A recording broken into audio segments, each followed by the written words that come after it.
Planning Agency, Placer County Airport Land Use Commission, Western Placer Consolidated Transportation Service Agency, and the Placer County Local Transportation Authority meeting.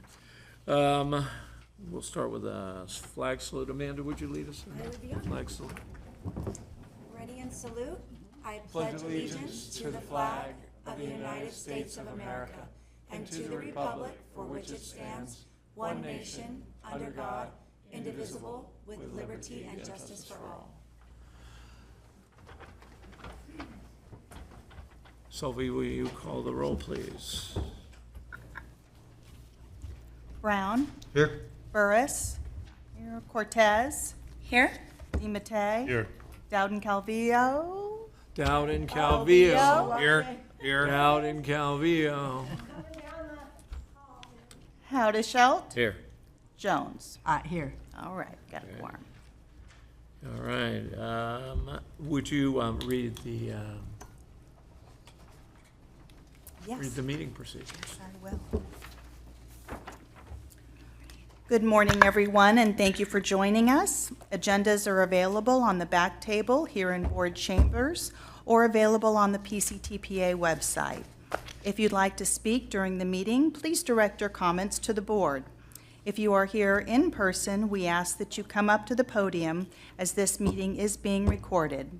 If you're joining us by Zoom, you can signal you wish to speak by joining the raise hand button. If you're on the phone, press *9 and we'll call on people in the order requests are received. If you would like to comment on an item that is not listed on the agenda, please do so under public comment. The Brown Act requires the public have an opportunity to comment on every item on the agenda. We ask you please keep your comments to 3 minutes and invite you to consider stating your name for the record this morning. Your time will be monitored. If you're speaking at the podium, a yellow light will turn on to let you know you have 1 minute left to wrap up. For those participating online, you'll hear a beep when you have 1 minute remaining. Thank you for your participation. Thank you, Sylvie. Matt, would you take us through agenda review? Chair, there are no changes to the agenda. Great. That takes us to the AB 2449 announcement, if necessary. Chair, no action required relative to AB 2449. I'll have to slow Matt down because, we're just trying to... Oh, we're doing roll call and everything? All right. All right, and that takes us to the approval of the May 28th, 2025 minutes. Are there any changes to those minutes? All right, entertain a motion. I'll move. Second. Go ahead. Yeah. Sorry, guys. Don't make me Just try start, to move it along. That's right. don't make me start calling on people. Brown? Yes. Burris? Here. Cortez? Aye. DiMattei? Yes. Dowden Calvillo? Howdeshelt? Aye, Jones? Aye. Motion passes. thank you. Welcome, Board Member Burris. That takes us now to the aforementioned public comment on non-agenda items. Is there anyone in the audience here that would like to comment on non-agenda items? Is there anyone online? Nope. Nope. All right. That takes us to the consent calendar for the Placer County Transportation Planning Agents. These items are expected to be routine and non-controversial. They'll be acted upon by the board with one action without discussion. Any board member, staff member, or interested citizen may request an item be removed from the current calendar for discussion. I know we have, do we have anyone at the board who would like to remove anything? Do we have a member of the, we have a member of the public. Yes, yes, member of the as a member of the public. Which item is it? I'd like to make comments on items 2 and 3. Oh, yep, of course. I'll make some comments on items 2 and 3. And when you do, please state your name for the record, okay? Yes, okay. All right, with anyone else? All right, with that, we'll take a... Oh, I'm sorry. What's that? No. Come on. My co-pilot. We're good. Okay, I'll start with item 2. Oh, I'm sorry, I'm sorry. Oh, I'm sorry. I'm sorry. We're going to take a motion on items 1 and then 4 through 13. Chair Haddishelt, we do have one more individual who would like To possibly remove possibly something? remove something. Okay. So we'll allow And him to would, talk. would that person, That will be Michael Garabedian. okay. Is he online? Yes, he's online. Michael's online. Yeah, so I'll Michael, you I'll want to allow- remove something from consent? Good morning. This is Michael Garabedian. I would like to remove item 1 from consent, the Interstate 80 Douglas Boulevard item. Item 1. All right, Michael, you made it easier to make this motion then. So we'll take a motion on items 4 through 13 of the consent So calendar. moved. I second. Roll call? Brown, Aye. Burris, Aye. Cortez, Aye. DiMattei, Yes. Dowden Calvillo, Aye. Howdishelt, Aye. Jones. Aye. Consent calendar items 4 through 13, motion passes. Right, and we'll start with Mr. Eklund. You wanted items 2 and 3 removed. Do you want a presentation on those, or do you just want to make comment on those? I noticed there was an item 1 first. No, we're going to do in the room first and then online next. Okay, yeah, item 2 is the performance audit. I just have a couple quick comments. And the one previous to this, the auditor said that, Placer County Transit should submit annual reports to the Board of Supervisors. And they agreed that this year they almost met the requirements and they gave them a, okay. I would ask you to consider asking Placer County Transit, and to submit annual reports to the board. And more than just kind of a system data or the quarterly stuff that shows up. What happened during the year? What were their highlights? What did they do? Did they have any issues? And if it comes to the board, it gets put on, that thing gets put on. As a resident of Transit, as a resident of Rockland, and Lincoln I include too, these two communities do not operate their own systems. They buy services from Placer County Transit. They receive no information at any time on the status of what is going on. And I just think they deserve an annual report. And to me, it's just common sense. There is, and hopefully it could be by route. It may not, that may be beyond them or something, but if I were a business and I was contracting $1 million to somebody to provide services, and they never provided any information on what is happening during that year, I think that's wrong. And just as a note for Roseville, Bruce Roseville does things differently. They have an advisory board, okay, that meets monthly mostly, and they receive an annual report from their Department of Transit telling them what happened during the year, and they are open to questions and things like that. That's what should happen in the city of Rockland and Lincoln. They deserve the same amount of consideration in terms of knowing what's going on as the city of Roseville. As I say, Roseville does things differently, and my hats are off to them. Okay, that's 2. Did you want to comment on item 3 as well? Yeah, on 3, I'm going to read a statement that I timed at 3 minutes, and so, it takes a long time. Oh my God, it started. My name is Peter Eklund. I'm a 15-year resident of Rockland. For the past 4 years on my own, I've conducted research into South Placer transit planning issues based on documents readily available to the public. The following page contains quotes that I've assembled over time that focus on the need for improved bus stop infrastructure. I encourage you to read it. The proposed scope of work for the bus stop facility study ignores major issues that normally are covered during studies of this type. Consequently, I strongly suggest the proposed contract be pulled from the consent agenda so that these issues can be adequately addressed before the contract is signed.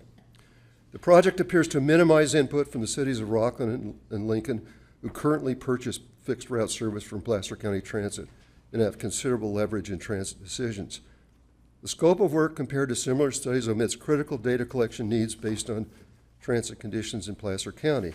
As with most studies, a person gets only one chance to do appropriate field work at a site. Incomplete data collection will seriously compromise the overall objectives of the project. Compiling the necessary data will not create any additional costs. Missing data collection beyond simple stops includes information on road features, such as bike lanes, crosswalks, transit centers, transfer stops, and park and ride lots adjacent to bus stops, which all have important infrastructure needs. Also not included are major subtasks that also usually occur in studies of this type, such as reviewing or recommended bus stop spacing guidelines. Placer County Transit has no standards. Discussing information provided at bus stops and reviewing development prioritization strategies. Another important unaddressed issue for PCT is the negative impact.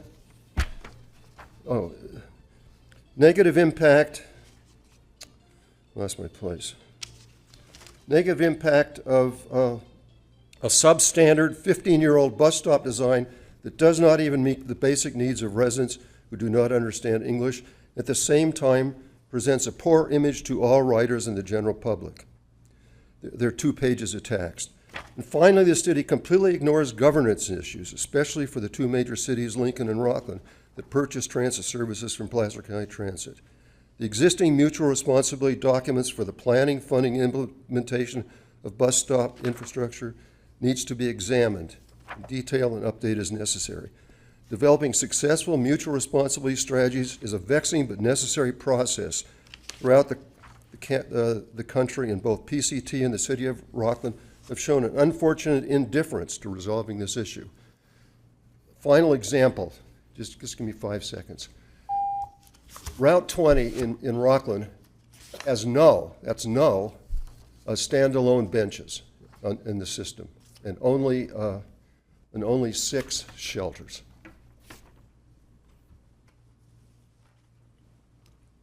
Thank you very much. Let's take these in the order on the consent calendar.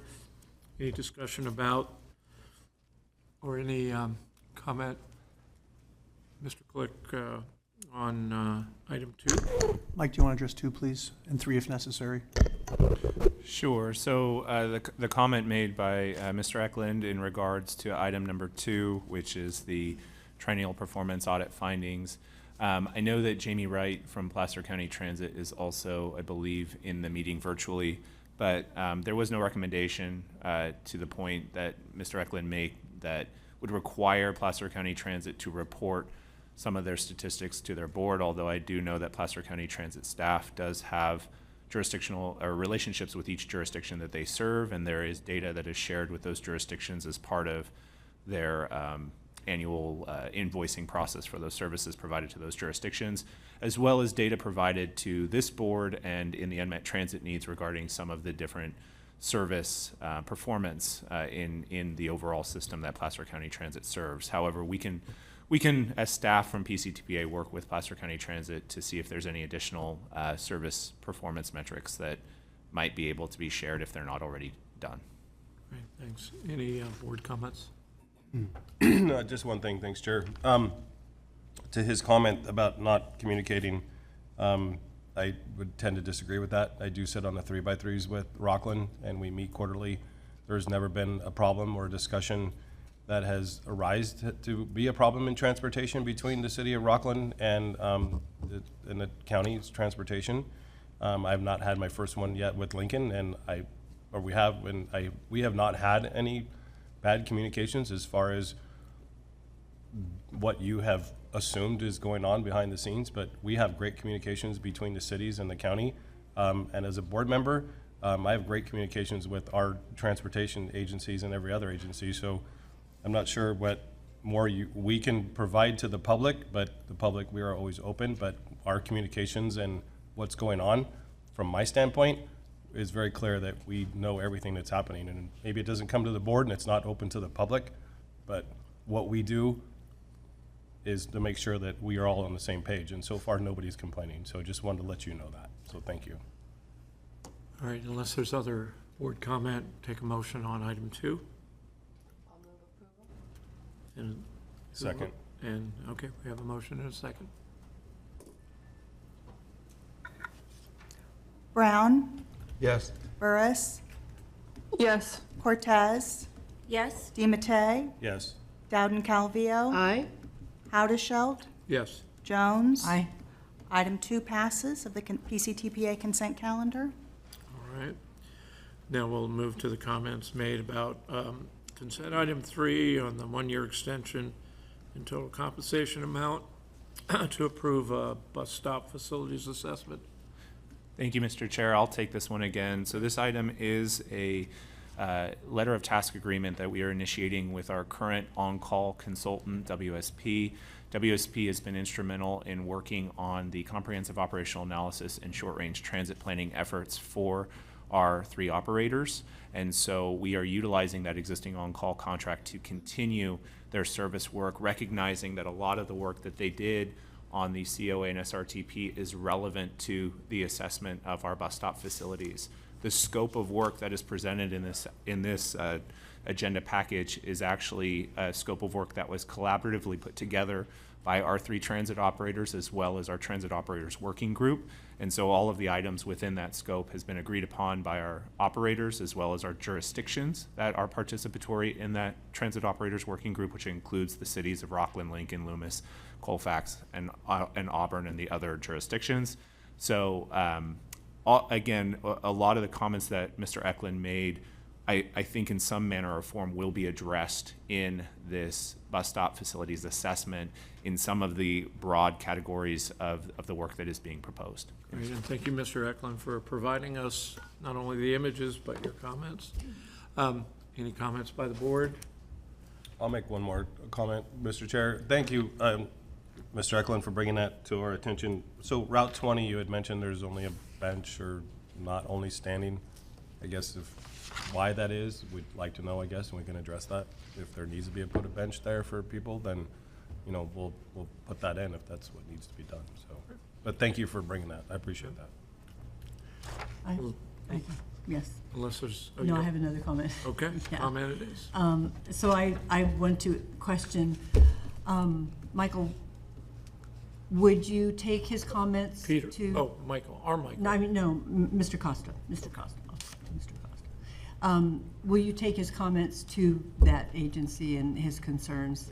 Absolutely, That- absolutely, and we can consider them. Our consultant's actually here today, so Oh, we good. can actually work with our Oh, good. consultant and the transit operators working group to take those into Maybe they consideration. could chit chat just a little bit before Mr. Eklund leaves. Absolutely, thank you. Thank you.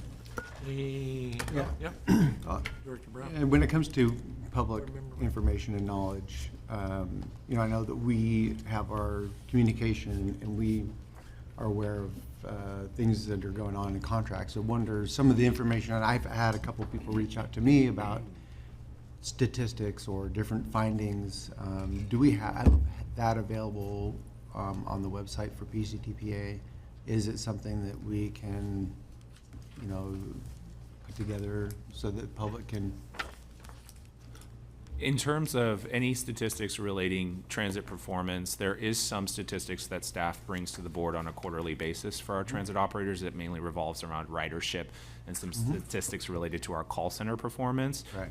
In terms of other general statistics about operations, we do also bring, as part of our unmet transit needs, some general statistics about performance of our operators on an annual basis to this board. We can easily also post additional information on our website where we do post everything related to our comprehensive operational analysis and short-range transit plan, which assesses the system performance, and all those documents are available on our public website. Okay, perfect. And then if there's additional questions, is there a way that they can reach out to you, Mr. Costa, or so that they can get their questions? Absolutely, figured and so. all of the performance audits that we do are also posted online, and staff contact, which is me for this project, is available on the website as well. Perfect, thanks.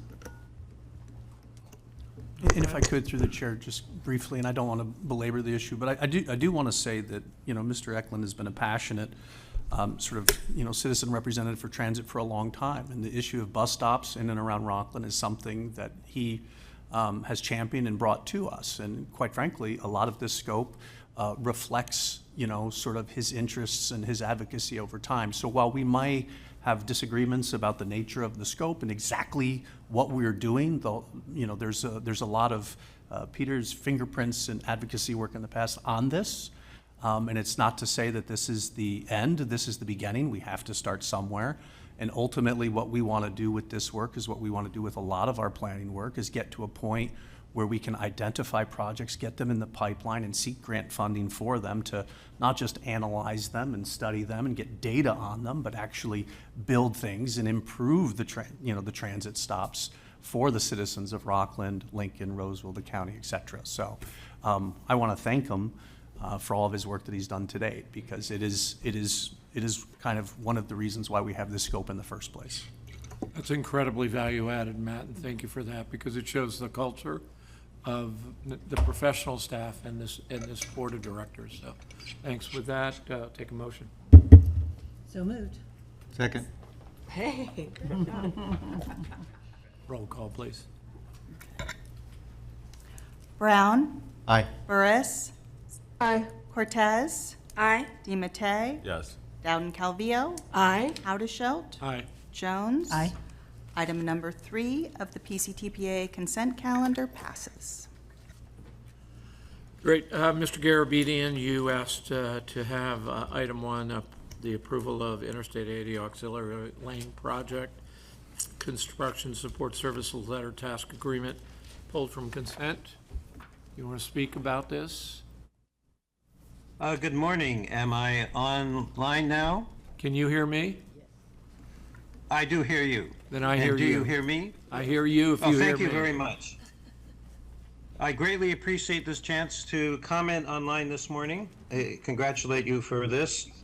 I continue to oppose the interchange, the modifications of that excellent engineering project that created the I-80 Douglas Boulevard interchange with the tunnel, and the excellent long-term planning and engineering went into that. I believe that this reducing the two lanes off of 80 westbound at Douglas is a mistake and may cause backup like we used to have on Highway 65 westbound. On Highway 80 westbound to taking the 65 off ramp. I'm quite concerned about that. I've raised concerns about this before. And I guess the fact is that if this continues to be built and finished, we will all have a chance to see if I was right or wrong. And if I'm wrong, I will come and tell you so. But I'm quite concerned, and I don't think this should go forward. I think there are a number of problems that we've seen along the way with this, and I'm quite concerned that that this not be completed. Thank you. Matt, what happened on June 19th? We had a ribbon cutting for the I-80 aux lanes. Which included the All of this work- area that, All of this work is complete. This is a commenters. continuation of consultant services through the closeout phase. David can give you more details Yeah. if you'd like on it. I don't know, does the board need any? I think it would be good for the purposes of Mr. Garabedian. Okay, so Mr. Garabedian has brought this up on many occasions, and in order to get the fifth lane in on the westbound, the off-ramp at Douglas Boulevard, which was originally 2 lanes, was reduced to 1 lane. But as you get closer to Douglas Boulevard, you still keep the lanes that you have in order to make the left turn lanes and the right turn. The traffic projections that were done as part of this project going out to 2040, 2045 showed that there was no need to have a 2-lane off-ramp. And so that allowed us to be able, because the right-of-way is tight within this particular area, in order to get the 5th lane in, that 1 lane of the off-ramp was taken so that we could be able to do the lane. Everything's operating right now. And from what I've heard from Caltrans staff, everything seems to be operating well, and travel speeds have picked up, which is what was forecast as part of the modeling. This particular item here is an extension of Dawkins' contract for an additional year.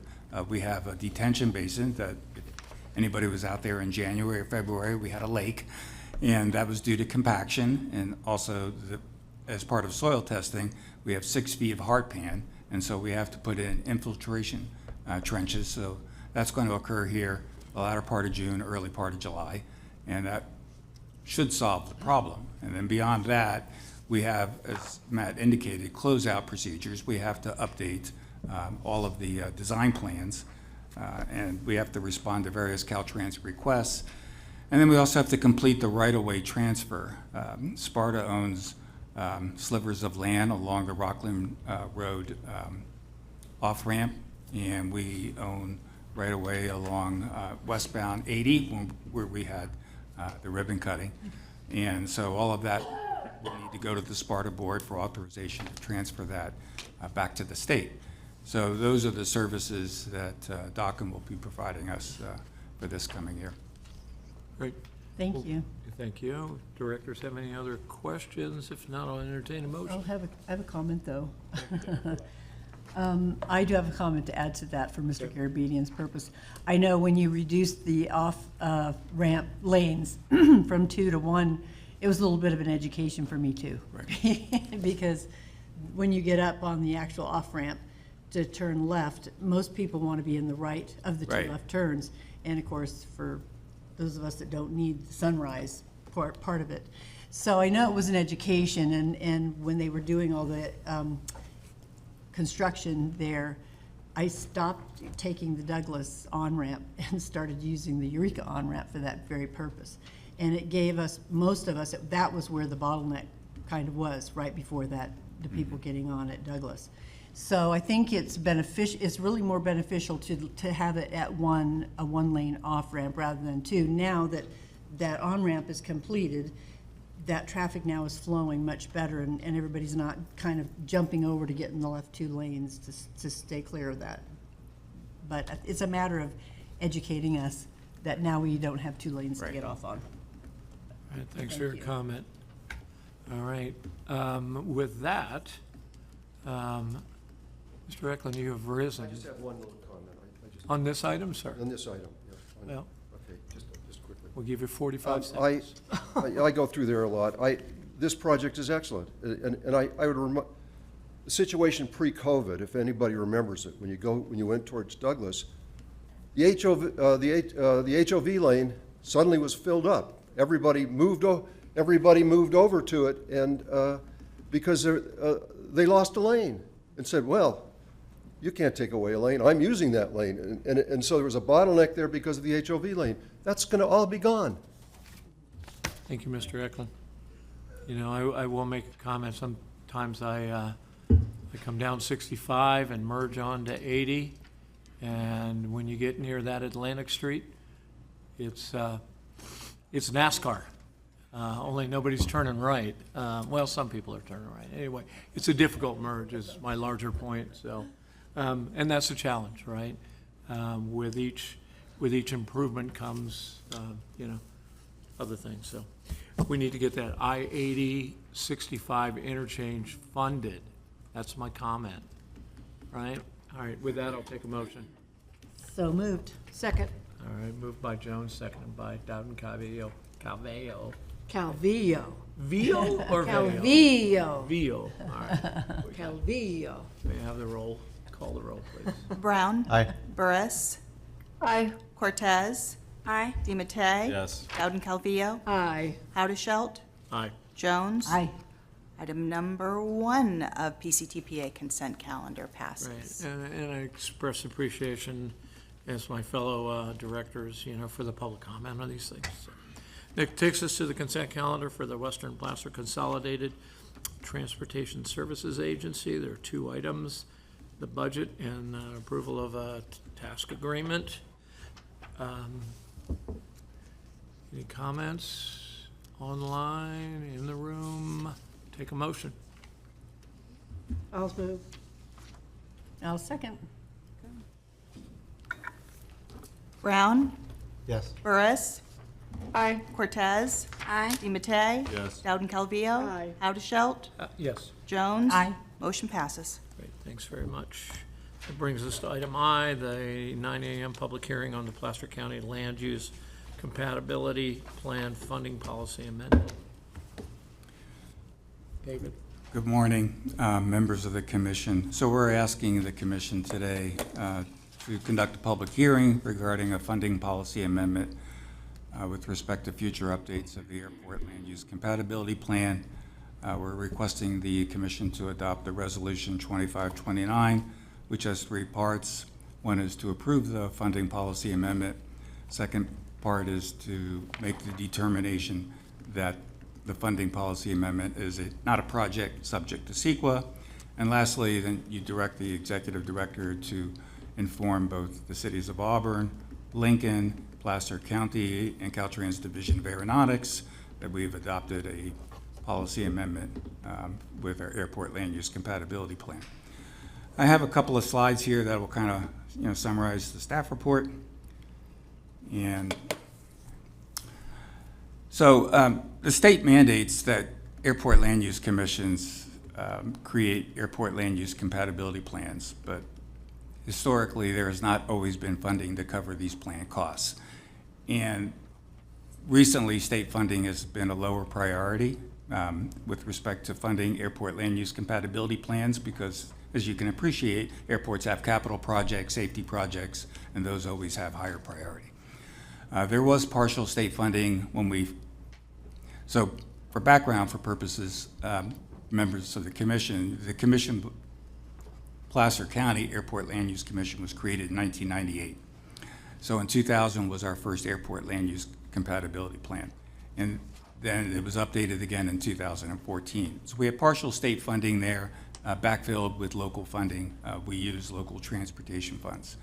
And then the 21 plan, which reflected updates to airport layout plans for both Lincoln and for Auburn, as well as responding to housing elements that were created by those jurisdictions and also responding to infill policies as identified in those housing elements. We updated the 2014 plan in 21, and that was entirely locally funded. We applied for state funding, and we were told it was not a priority at that point in time. So in terms of making amendments to the airport land use compatibility plan, state law limits us to one amendment per year, and since this amendment applies to all of the airports, we basically cannot do any further amendments this particular year. Okay, so what are we proposing? We're basically proposing that we amend the airport land use compatibility plan to include a funding policy. And we would include the funding policy in Chapter 2 of the Airport Land Use Compatibility Plan. That's a chapter that deals with procedural policies that apply to all of the airports. There is a particular section in that chapter that deals specifically with airport master plans and airport development plans. And since the reason we update airport land use compatibility plans 99% of the time, it's because an airport updates its plans. So we're putting the policy in this particular section. And having such a policy will basically will allow us to be able to fund future airport land use compatibility plans. And it's important to have the airport land use compatibility plans updated because this ensures the integration of that plan into the local land use planning framework. And what I mean by that is the general plans, the community plans, and the zoning ordinances, particularly for Placer County, City of Auburn, and City of Lincoln. And we've met with the airport staff, who are also public works staff, planning staff for the jurisdictions, and they're all in agreement with the proposed amendment. So specifically, the way the amendment would work is that we would prioritize state funding. Notwithstanding that there is not always state funding, we're going to always seek state funding. And the local match for that can vary between 5 to maybe 20%, and so that would be split between the airport operator and the Airport Land Use Commission. Now, as a quirk of state law, we, as the ALUC, cannot apply for state funding. So that state funding has to go through the airport operator. So this basically ensures that we will work with the airport operator as part of the airport operator submitting a capital improvement request, and this happens every 2 years to the state, that the airport land use compatibility plan, if it needs to be updated, is part of that request.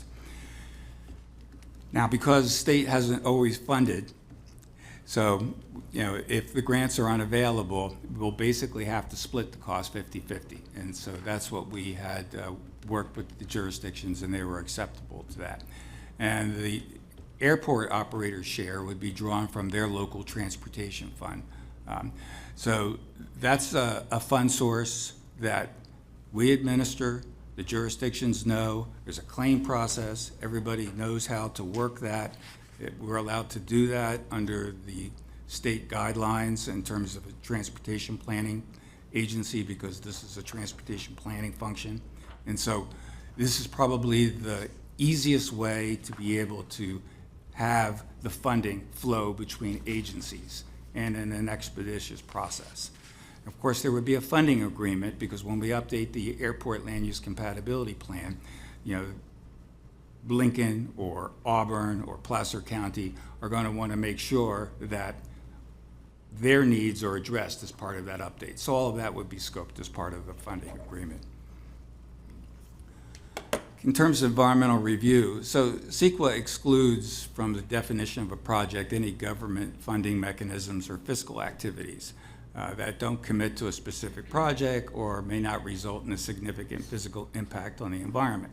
So this is a fiscal activity, and just in terms of addressing the latter part of this phrase here, the potentially significant physical impact, just to remind that the Airport Land Use Commission and the Airport Land Use Compatibility Plan that we create, we have no authority over local land use. That is the local land use jurisdictions. That's Auburn, Placer County, Lincoln, who have that responsibility.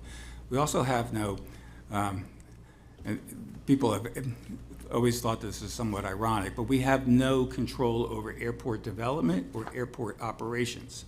And so that is the purview of the airport operator or the FAA. So to just summarize, we are not proposing any airport or land use development, and we're not proposing any airport operational change.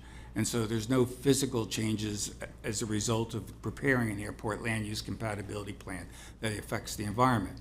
Basically, we prepare a plan as a result of what local jurisdictions and airport operators do, and we make sure that everything stays coordinated and so that there is compatibility between airport operations and land use activity.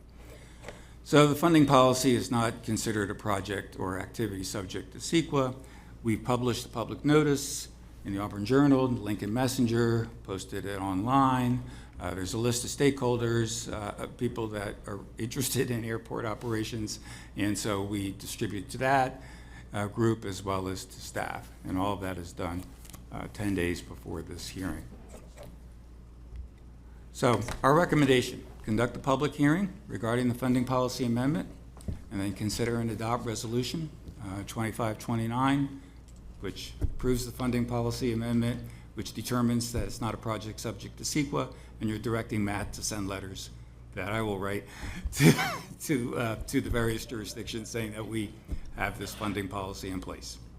And just one last thing. So airport land use compatibility plans are probably updated maybe every 5 to 7 years. So this is not like an annual thing where we're always going to be asking jurisdictions for a 50% share. So this is really dependent upon when the airport updates its plans, and then as part of that process, then we will work with the airport to get state funding, and if we can't get the state funding, then we share in the cost of updating our plans. Thank you. Thanks for your report, and I think I need to officially open the public hearing, right? Thanks, I should have done that before staff's presentation, but we'll do that. All right, and we are commissioners now, not directors. We've changed our roles here. So commissioners, any questions of David on this item? Mr. Chair, I don't have questions, but I have comments. Would you like me to reserve those comments Yeah, until just, after public yeah, comment? so let's just, yeah, Reserve, we'll thank ask, and Trinity,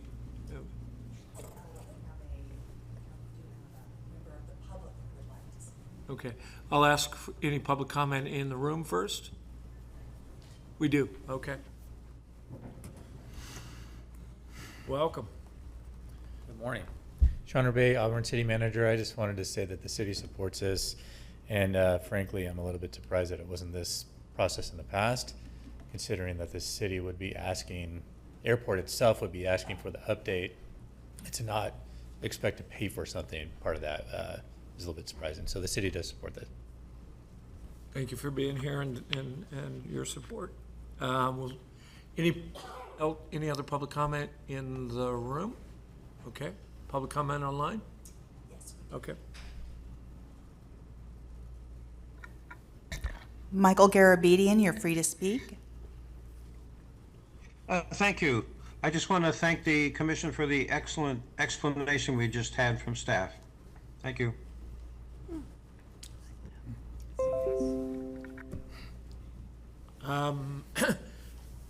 Commissioner Dowden Cavillo. Thank you very much. Cavillo or Cavillo? Alvio, V. yeah, Vio. You had a We'll comment? practice after the meeting. Howdershell Cavillo. That's right. Don't hyphenate those two names. No. Go ahead. You had a Oh, comment? Lord. Getting into interesting territory, Bruce. All right, I would like to echo our public speaker and thank staff for putting this together. It is about time. I echo our city manager's comments. I'm surprised that we weren't already doing this. It's fair, it's equitable, and thank you very much. I'm in complete support and certainly encourage my colleagues to vote aye. Thank you. Yeah. No. Yes, Commissioner Brown. Thank you. I appreciate the presentation, and I'm in favor as well. And of course, with the airport out in Lincoln, we have a project that keeps getting pushed out with that funding, but in definite need of that to happen. So any additional help would be encouraged. One comment. Oh, yeah. You need to look at your Commit. lights, Chair. Well, the lights have been on the whole time. Thanks, you guys. I've had some ask from the public that I'm not sure how big the airport runway is in Lincoln. But with having Procter & Gamble come in here, Bosch come in here, there's been some other people that have looked at our area for putting in projects here that would require a larger airport to have bigger private planes that would come in here instead of them having to go to Sacramento. I don't know what that would take. I don't know how much longer it has to be. I know that they extended the Auburn Airport 600 feet, but I don't know the dynamics of that airport. I really never jumped into the weeds of that. So the ask I'm getting is that they would like to have an airport that would support bigger private jets to come in here, because that would also help us to go get more amenities brought in here for people to come here to spend money. Well, the good news, so the city of Lincoln has done a lot of I just want to make proactive. sure before you Sorry. respond, I mean, that's not the topic that's before us today, right? But it could be something that's articulated. Yeah, that's what I'm asking, is if the funding comes in, or how that works, if it doesn't work with this, or how that would work. Okay. This is my question, to get that ball rolling in the future. So I know it has nothing to do with this, but No, I, just wanted to comment on that. okay. All right, unless there are other comments or questions, I entertain a motion. We'll wait, close the public hearing, and we'll entertain, all I'll move approval of the policy. I second. right. Call the roll. Brown. Aye. Burris. Aye. Cortez. Aye. DiMattei. Yes. Dowden Calvillo. Aye. Howdershelt. Aye. Jones. Aye. Motion passes. Thank you very much. That takes us to item J, the FY 26 2020-30 Bicycle Pedestrian Local Transportation Fund Cash Management Plan and amendment to the PCTPA Transportation Development Act Guidelines. Corey, good morning. Good morning. Just trying to get myself situated here. And we are now officially back as directors, so. Yes, thank you, directors. I'll be presenting on our 5-year bicycle and pedestrian LCF cash management plan and talk about an update to our TDA guidelines. So just to give the board members a little background, 2% of our local transportation fund, or LTF, is reserved for bicycle and pedestrian projects. So this is allowed under the TDA guidelines. The PCTPA board sets the amount. Was last updated probably about 10 to 15 years ago, and it's set at 2%. So every 5 years we prepare a cash management plan, and really because the amount of bicycle and pedestrian funding is roughly $600,000 a year, so it's a pretty small amount in the grand scheme of things. Doing a 5-year plan allows jurisdictions to claim the money in larger amounts and save it up, especially the smaller jurisdictions that get relatively less, so they can have more useful use of those funds.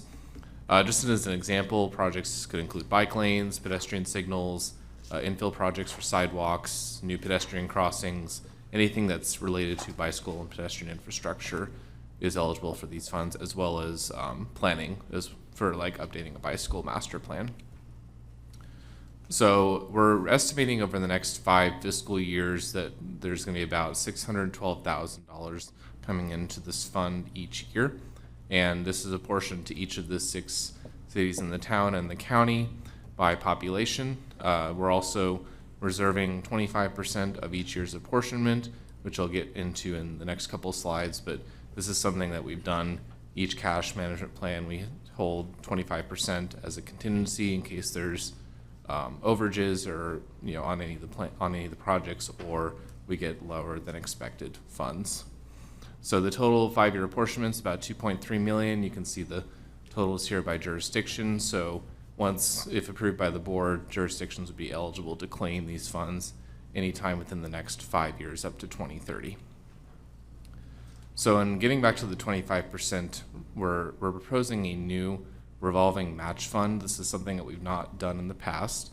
In the past, a lot with the 25% reserve, anything that's unused is typically given back in a call for projects. We call it the discretionary fund. So 5 years ago, we did a call for projects. We gave out small amounts to each jurisdiction for various projects that they applied for.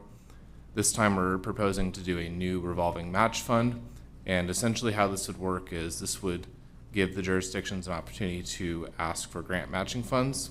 So if they have a larger bicycle and pedestrian project, they could come to PCTPA, utilize these funds to provide a local match for these projects. The idea is that we're trying to leverage our LTF. So, we have a relatively small amount in bike and ped.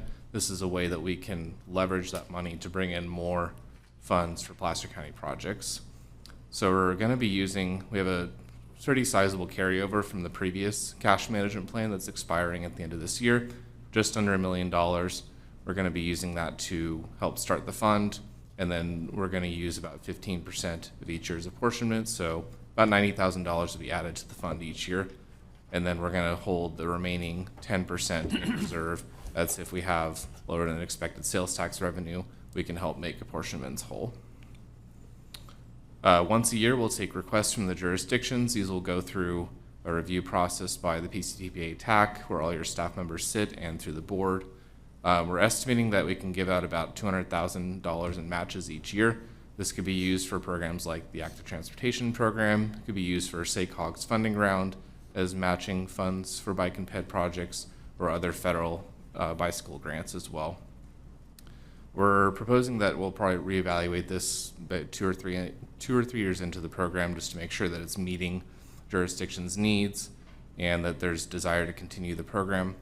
And then lastly, we also had to update our TDA guidelines to reflect this new revolving match fund, and that's included in the packet as well. So the recommended action is to, first of all, approve the 2026-2030 bicycle pedestrian LTF cash management plan, and then establish this new revolving match fund and amend the TDA guidelines to reflect the new RMF. And I'd be happy to take questions. All right, directors, any questions? Chair, if I could just amend Corey's comments and presentation with just a few things. First of all, I want to thank Corey for his leadership on this. He brought this idea to us, and I think it's just an absolute wonderful idea, and a big credit to him for his thought leadership. What this really will do is this will help our smaller jurisdictions, right, who, if you saw on that last table, just don't get as much. And the intent here is to, as Corey said, really leverage this money to then go get state, regional funding to do more. So really a lot of full congratulations to Corey. And then just lastly, this did go through our TAC, right? So all of your staff have seen this and agree with this, because this was a departure for how we did business in the past. So all of your staff is fully in alignment with this recommended action. Thank you. Great, thank you. I do have a question. Okay, go ahead, Director Jones. Or I'm looking at the chart here, and the money distributed between the jurisdictions. How come Placer County gets so much less than Roseville? We've got a lot of, well, I understand Placer County, we've got a lot of unincorporated areas like Granite Bay that would really like to work on some bicycle pedestrian trails. Sure. And it's based on population. So the unincorporated population is roughly 100,000 people. Roseville is about 150,000. So that's why you see the difference. Okay, but they all have CSDs also. No, I won't go into that. And this is, Thank this, you. let me make sure I understand. The question is, then this is a state formula? It's not, is it our formula or the state's formula in the appropriation? Yeah, so we this is the same way we appropriate all of our LTF funds. It's all appropriated by population in the same manner. The difference is that the LTF is proportioned by current population. With this, because we're projecting out 5 years, we had to project out population, but it's a relatively minor difference 5 years out, but it's essentially the same way. So one question, Yeah, so yeah. so for the county, when they get the money, so it is up to us to determine what jurisdiction, whether it goes into Loomis, Penryn, any other part of Granite Bay, the unincorporated areas, right? We get the money, then we have to make that decision with That's themselves, right? Okay. Yeah. Just wanted to clarify that. Yep. Great, and my staff reports are running together in my head. Is this where Colfax and Roseville, or is it the next time where Colfax and Roseville exchange $81,000? That was on the consent calendar. Yeah. We already See, I did it. told you all my staff reports are running together in my head. And, you know, the fact that I remembered it was $81,000, I will take That full. part's That's good. Yeah, I'm impressed. Okay, all right. Other questions? I'll open it for public comment. Close public comment, bring it back to the board for action. I'll move it. Go. Say it. No, go. I'll move it. DiMattei moved and Okay, Jones I'll second. seconded. Thank you, Chair.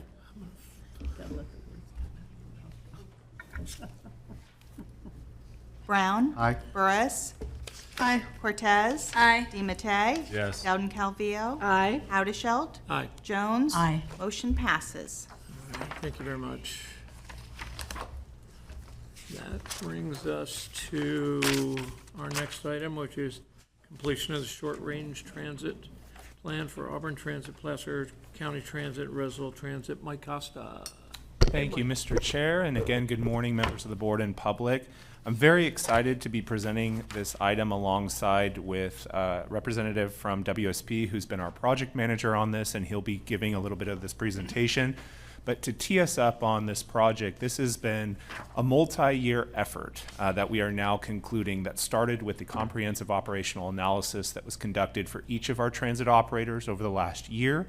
Those were accepted by our board as complete last fall, and then the respective transit operators further approved and adopted those COA service plan recommendations in the fall and early this year.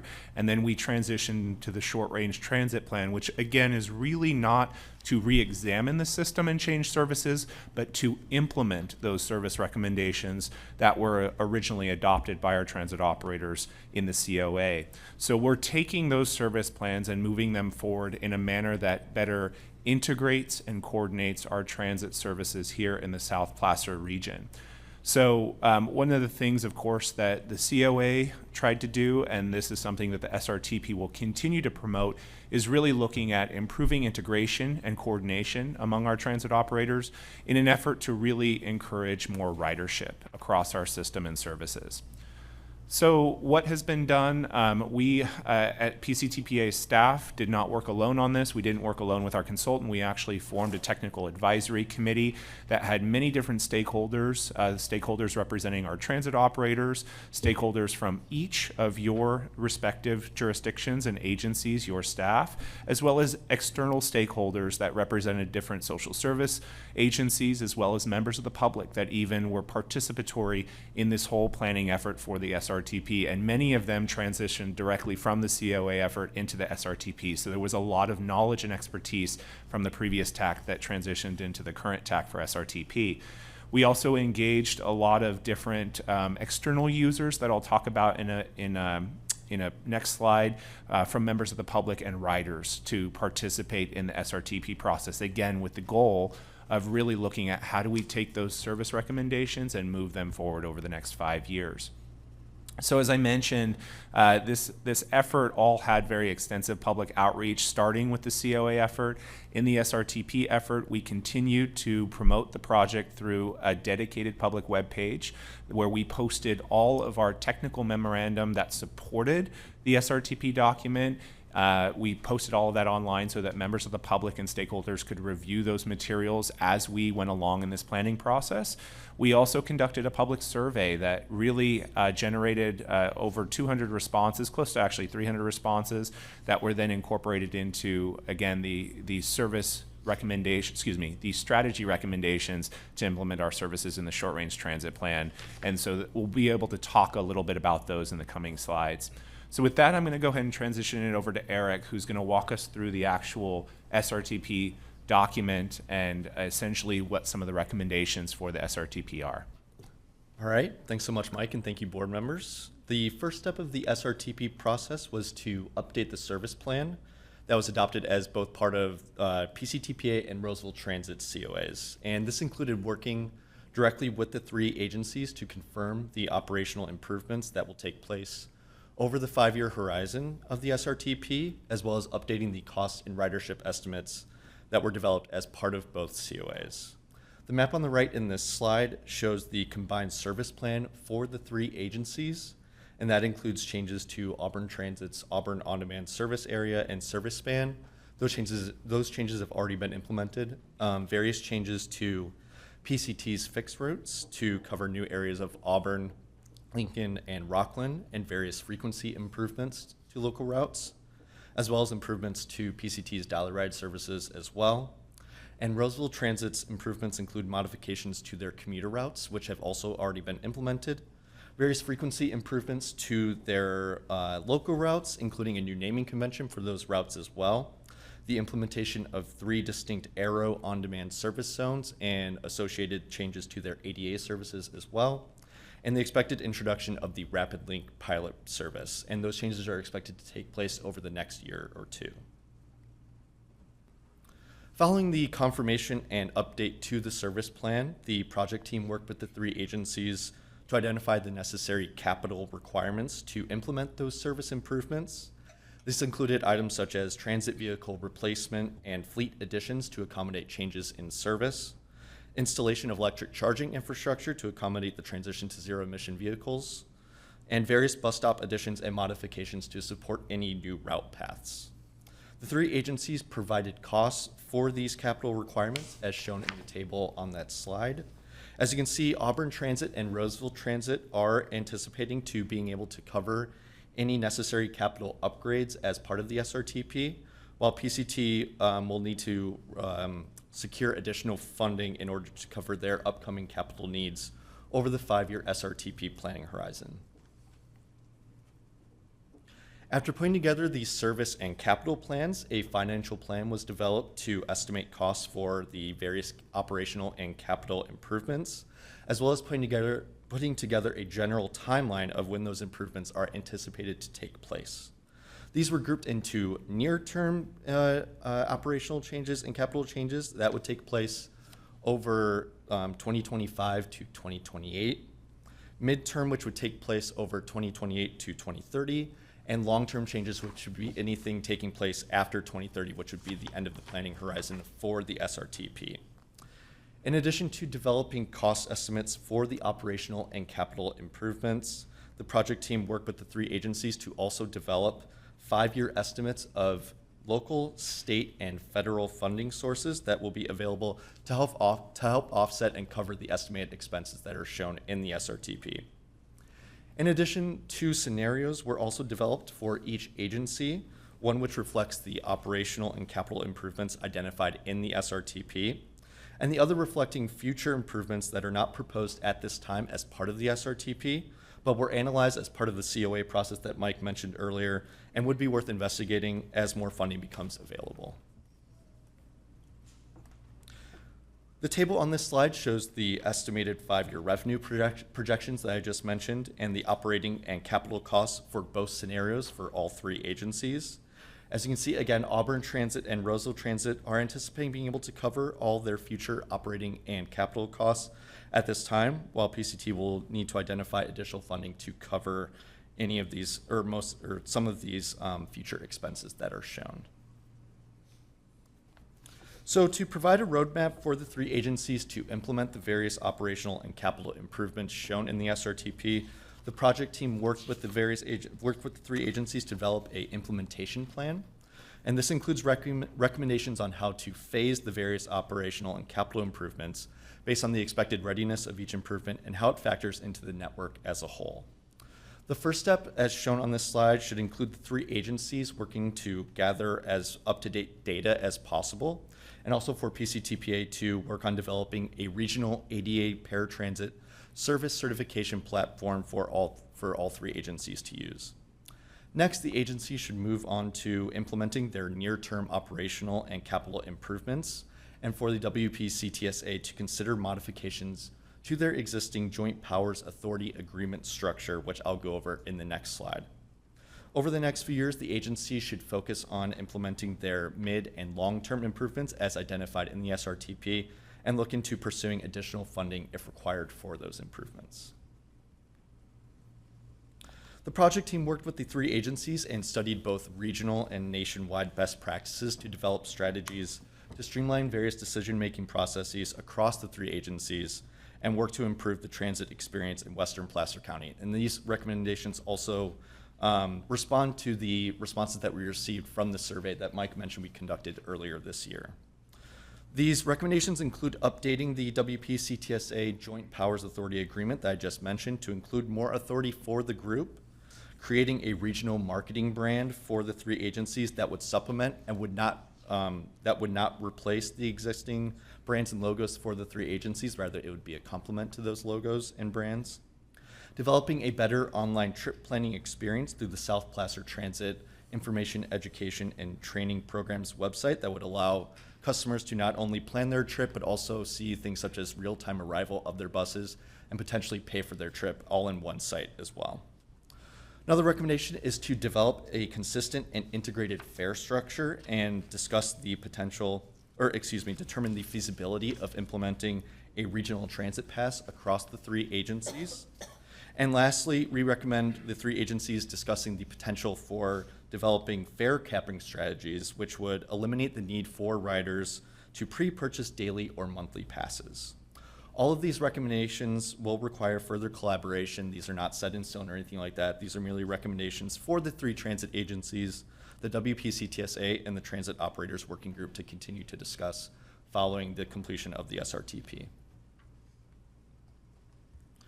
In order to accurately measure the performance of the new network that is being recommended in the SRTP and the implementation of the various improvements, the project team worked with the 3 transit agencies to develop a set of performance metrics and standards.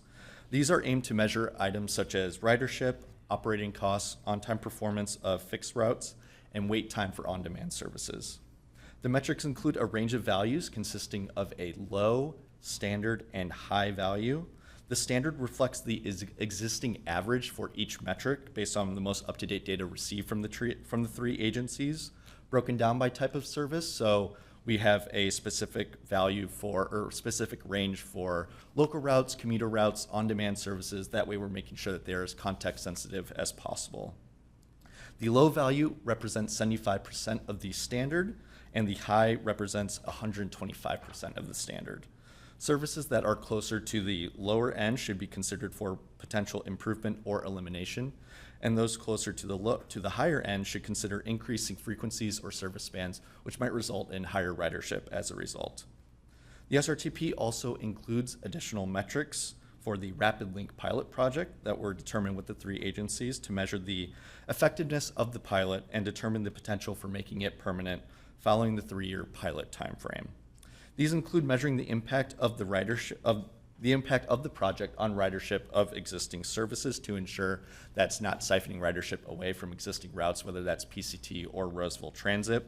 Looking at how much the project impacts mode shift, whether or not it's contributing to taking cars off the road as much as possible, and also monitoring the annual operating costs of the service as well.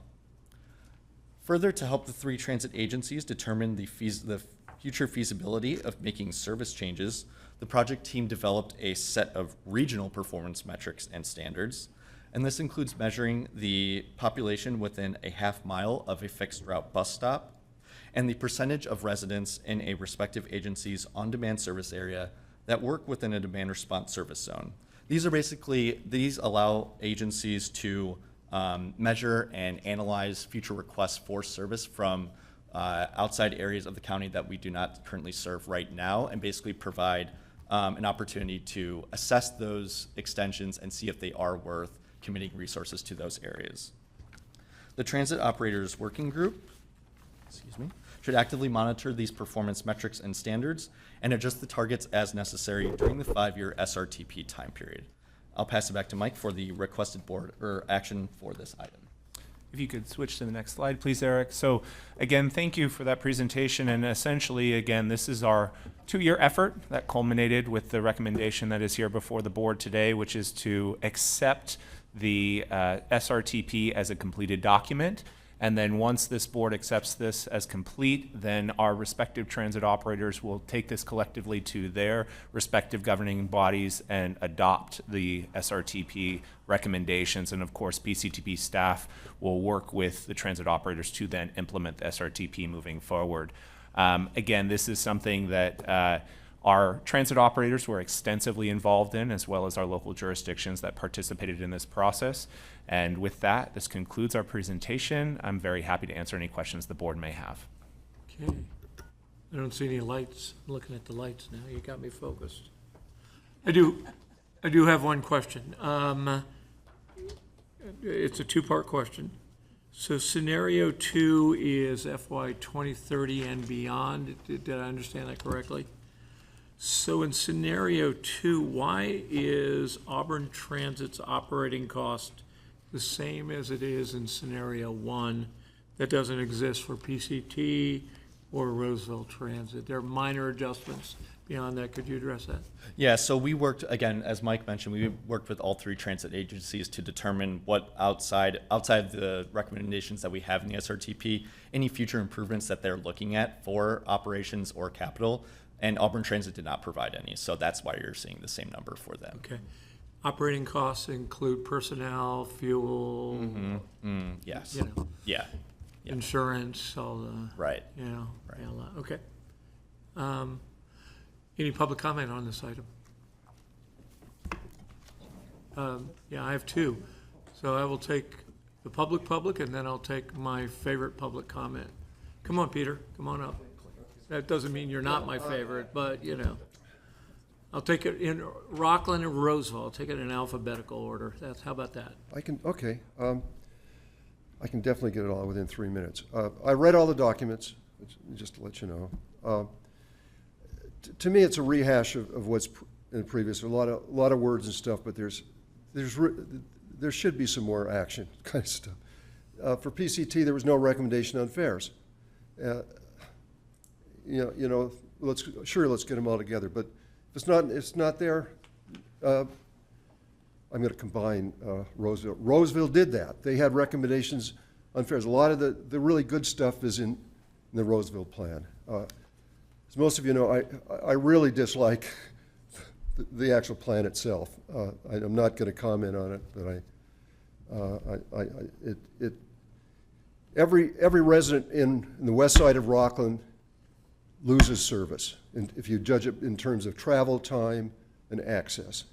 There's one of the sections, there's a mile section that's being removed that has the highest residential density in Rockland. There's another street that's being removed, Whitney. No reason why. And it's just, I'm not going to go into that because I'm not going to focus on this. The elephant in the room for both of the studies, Rockland, PCT, and Roseville, is RapidLink, $11 million product, 3 years. It's forcing existing routes to stay even when they're unnecessary. For 4 years, there's been no additional information provided by either Rockland or PCTP on budget or routes. You look at the map up here for both systems, you know what's missing? RapidLink. RapidLink doesn't show up on any overall plans for either the Rockland study, PCT study, or Roseville. Now, in the Roseville study, they do have a map of the route. PCT study doesn't even have that. It's the elephant in the room.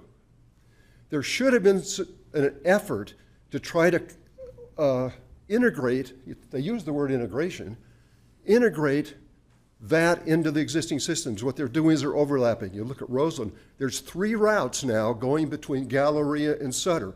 3 routes, and they're all 30 minutes. You've got six buses every 30 minutes going in each direction.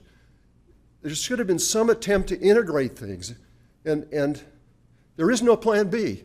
They'll put something in for three years, and later on they have no idea what's happening afterwards, and that's for an $11 million study. Anyway, beyond that, what really the plans were approved in October. It's now June. 7 months has gone by. The logical thing to have happen during this time is 2 things. One, you do an onboard survey of people writing excuse me, I'm going to 30 seconds. An onboard survey of riders to find out their reaction to the proposals. The other one is to go to Springview and try to find out what do they think of the proposal. They're getting the best service in the entire PCT area. What do they think of it? 7 years, I look back through 7 years of unmet travel needs. There is not one person who ever suggested that they need transit on Springview. But it is leap to the front of all priorities. Thank you, Peter. One more public comment. As I said, we'll go alphabetically from Rockland to Roseville. Good morning, directors. My name is Jason Tchaikovsky, Public Works Director for the City of Roseville, and I manage Roseville Transit. I've been a resident of Placer County for almost 50 years. Things have changed a lot in that time. You know, the county has grown tremendously. Lincoln, used to be a small city that was a long drive to go out to through the country. Roseville and Rockland didn't touch. Roseville didn't touch Sacramento or Citrus Heights. We've grown and we've changed. We now touch. I recall in junior high, the first time I rode transit, we were living in Rockland at the time, and a little transit bus came down the road. I got on it and we went up to Auburn. As a junior higher, that was freedom. That was awesome. But that was like a major adventure going up to Auburn. It's up in the mountains, right, from down here. Now we're all connected. This short-range transit plan is a necessary step for our region. Now that we're touching each other, we've got to work more on coordination. We've got to work more on working together. Our residents, they don't care if they're in Roseville, Rockland, Lincoln, Auburn, Loomis. The people who want to use transit need to use transit. And this is an attempt to start working in that direction. Transit is complicated. There's lots of funding decisions that need to be made. And so we have to take it in baby steps. I think this is the first step. We're not SAC-RT, we're still Placer County, but we need to do some more to be more integrated, and this helps us do that. So I support this, and I hope you do as well. Thank you for your comments. Any other public comments? Any public comments online? Nope. If there are no other questions well, I tried to talk slow. Okay. Michael Garabedian, you're free to speak. Thank you. I hadn't planned to speak, but the last speaker, I think, made some cogent points, but it also reminds me of the creative things that have been done in the past, like BART. It took a huge effort to get BART. You know, each county had to vote on that. It looked at the whole Bay Area. And speaking of Sacramento RT, at one time, part of Placer County was in Sacramento RT. And I think there are a number of things like that that should be looked at. Somebody should be trying to look at the big picture, and I'll probably comment more about this in the last agenda item. Thank you. All right, any additional public comment? All right, then we'll entertain a motion. I'll move approval. I'll second. Brown. Aye. Burris. Aye. Cortez. Aye. DiMattei. Dowden Calvillo. Aye. Howard-Schelt. Aye. Jones. Aye. Motion passes. All right, thank you, and it is an exciting new day with all of this. That takes us to the next item, which is Highway 65 Express Toll Lanes Environmental Revalidation Contract Award. Rick Carter. Good morning, Chair and Board. So the item before you, we're looking for authorization to execute a sole source contract and a letter of task agreement with Mark Thomas and Company to prepare an addenda and revalidate the environmental documents to change our planned improvements on 65 from HOV lanes to express toll lanes on southbound 65 between Blue Oaks and Galleria. Kind of the scope of the work shown on the slide. We're basically looking to update the document for those changes. It would include things like revalidating the air quality and biological resources, but kind of the main emphasis of this is the traffic analysis because of that change. Seeking approval for a master agreement not to exceed amount of $500,000 and a letter of task agreement for $423,120. That leaves about a $76,000 contingency. Caltrans is the CEQA and NEPA lead for this work, so that contingency allows for any additional studies or changes that become necessary as we kind of work through the process. So a little bit of background on this. So Matt's spoken to the board several times since the November election about pivoting away from the HOV lanes and going to express toll lanes on 65. We came to the board in April for approval of a $500,000 budget amount to do planning work. That's the project initiation document. At the time, we were looking at toll lanes northbound and southbound from the interchange up to Lincoln. So with that work, we held what we call office hours with consulting firms that were interested in that process and held meetings with Caltrans. And what came out of that was sort of a change in our approach and our plan. And the first phase of work that we were looking to do was southbound 65. And that chunk is environmentally cleared south of Blue Oaks in existing documents, but as an HOV lane. And it became apparent with discussions with Caltrans that it was rather feasible to do addenda to that document and change that to a toll lane, and then take the other portions, right? So all of northbound and then southbound that's north of Blue Oaks, and take care of that separately. We'd still do that work, but probably a few years from now, but concentrate on that first piece. By doing this, we'd probably save 3 or 4 years of time in getting that southbound section built and save several millions of dollars in avoiding those costs. As I mentioned, this is a sole source contract. Our policies are to competitively bid projects of this size unless there's other needs. And in our policies, we have an exception for continuation of previously provided service. And Mark Thomas did the original environmental document for 65 back in 2017. So that's the reason we're looking to do a sole source contract with Mark Thomas and finish this work. There's a justification document that's attached in the board This was also reviewed and cleared by our legal counsel. So again, the recommendation is shown: master agreement $500,000, letter of task agreement $423,120. The TAC has reviewed and concurred with all this. Zach Sevilla with Mark Thomas and Company is here in the audience, can answer questions if you have those of him. And we have also virtually Chetty Chasbeck, who's with Kimley Horn. They are doing the traffic analysis, while some of the other work under Mark Thomas. And with that, I'm happy to answer any questions the board may have. Great, I don't see any lights, so I'll open it for public comment. Mr. Eklund. Thank you. This is a new, new strategy that's going on. I had the welcome opportunity to talk to Matt before this because I had a couple of questions, and he not only answered my questions, he told me some things that he had was aware of in other parts of the country that are doing things, as far as I know, and I may not know it, are not being done anyplace else in Northern California. The real issues, and we talk about tolls, and sometimes it merges into the concept of HOV lanes and everything else. And ultimately what you want to do is you want to balance the flows and so everybody can travel as fast as possible.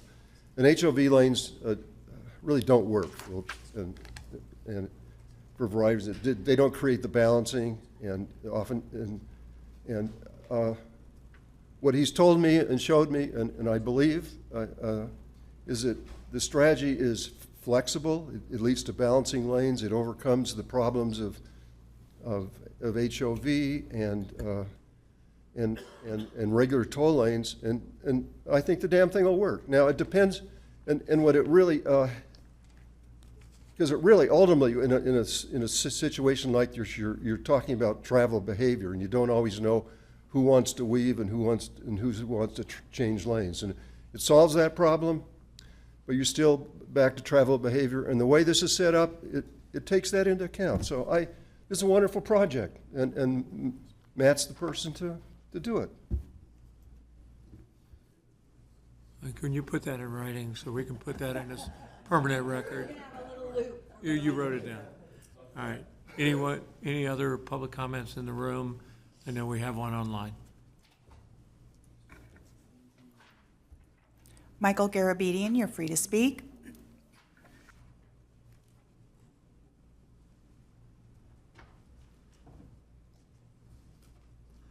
Michael, unmute.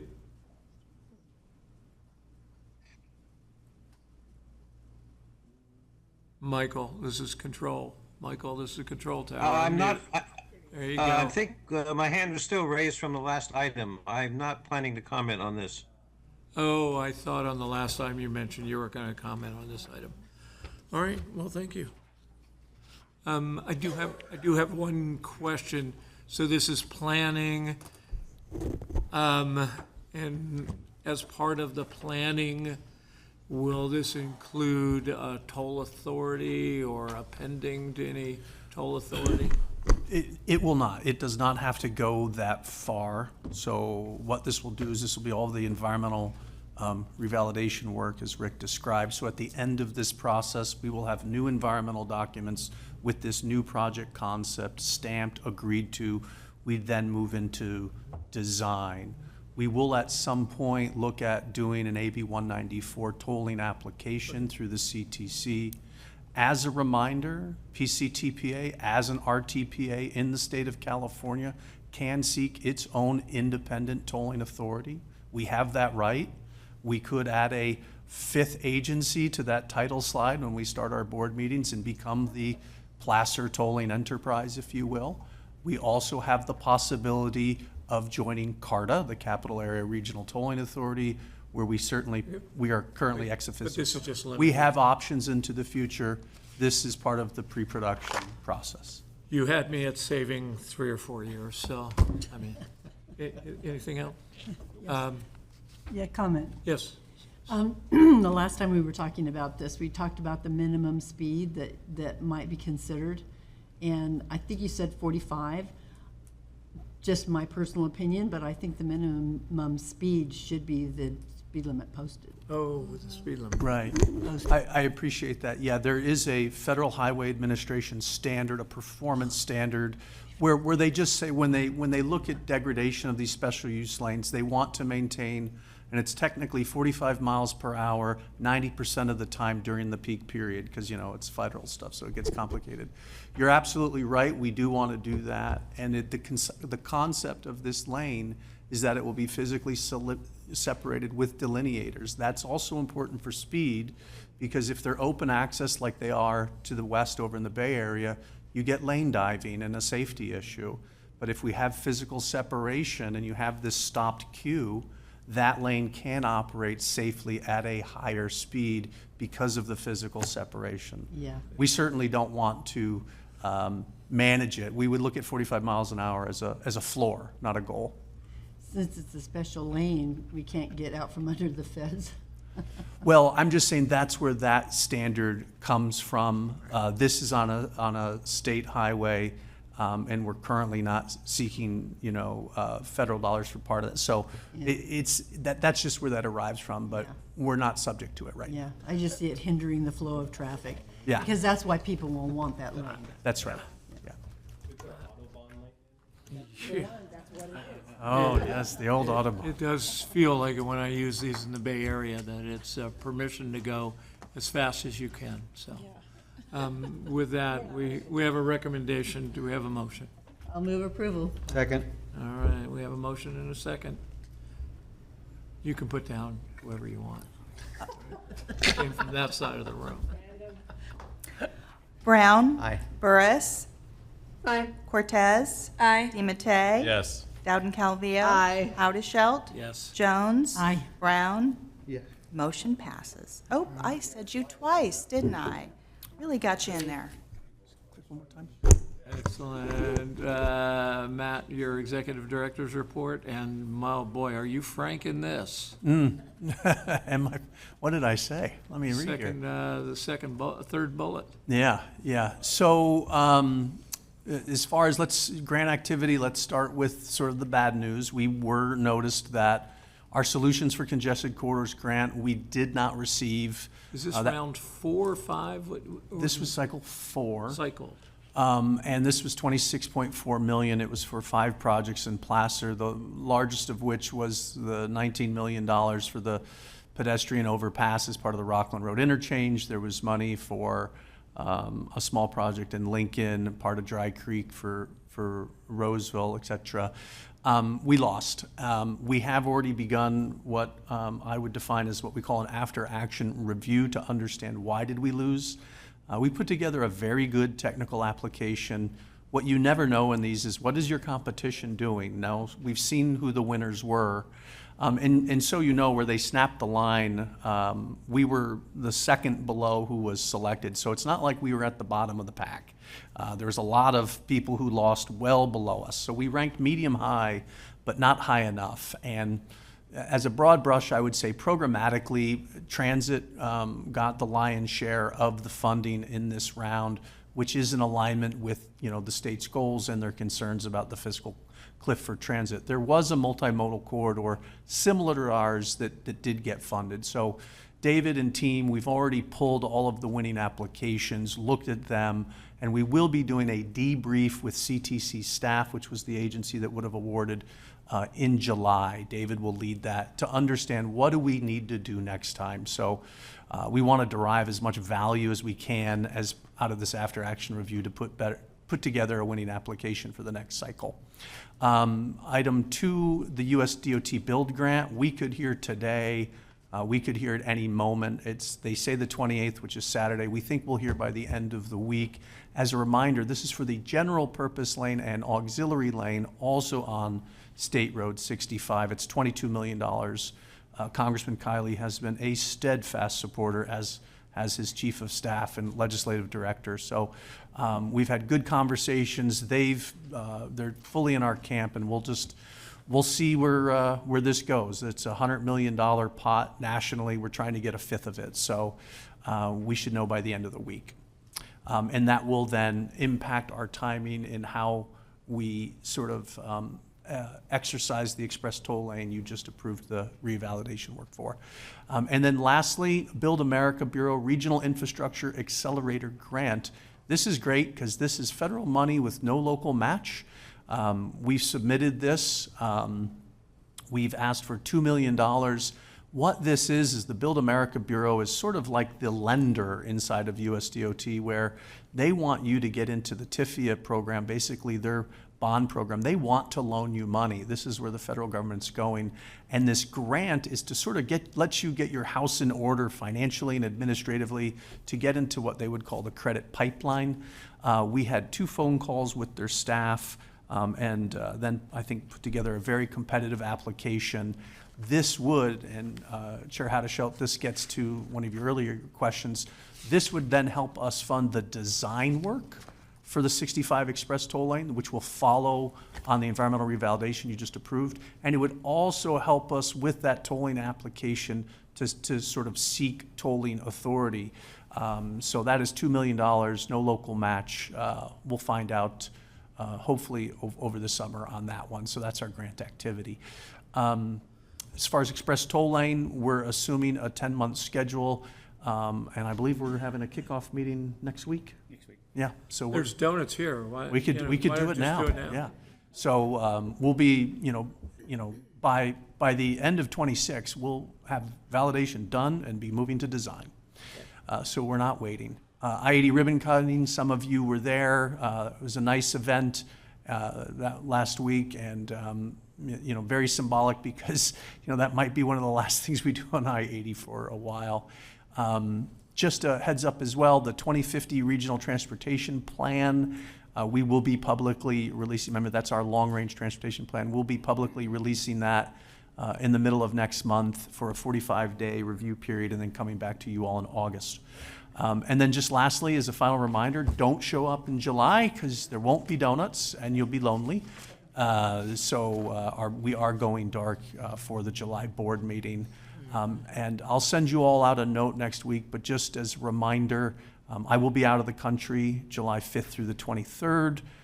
Rick is going to take the helm with Solvi, and so I will be in non-communicado. So yeah, just FYI. We'll have to talk. Yeah. Beforehand. Yeah, just before. Yeah. No, I'll be out of the country. We'll overlap. I don't know. Yeah. We'll overlap somewhere in there. Maybe. Oh, okay. That concludes my report. All right. Unless there's any board direction to staff, we are adjourned. The informational items are in your packet. We're adjourned as the PCTPA Board of Directors till the August 27th meeting. Thank you for an excellent meeting.